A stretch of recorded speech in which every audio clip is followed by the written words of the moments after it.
আর কিছুক্ষণের মধ্যেই পুরুলিয়া রামকৃষ্ণ মিশন থেকে মহারাজ এবং সেখানকার একজন বিশিষ্ট প্রথিতযশা শিক্ষক এবং সমাজকর্মী তারা এখানে উপস্থিত হবেন এবং তাদের উপস্থিতিতে এটির উদ্বোধন অনুষ্ঠানটি সুচারুরূপে সম্পন্ন হবে।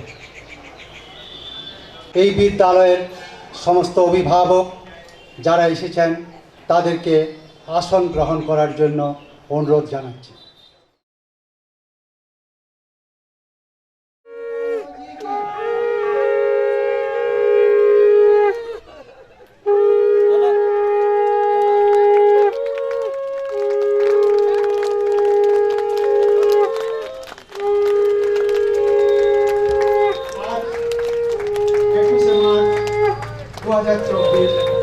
কমলপুরের বুকে এক গৌরবোজ্জ্বল দিন।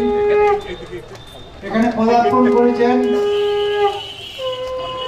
কল্যাণ ফাউন্ডেশন, লোক শিক্ষা পরিষদের শ্রদ্ধেয় স্বামী ভাস্করানন্দজি মহারাজ, পুরুলিয়া রামকৃষ্ণ মিশনের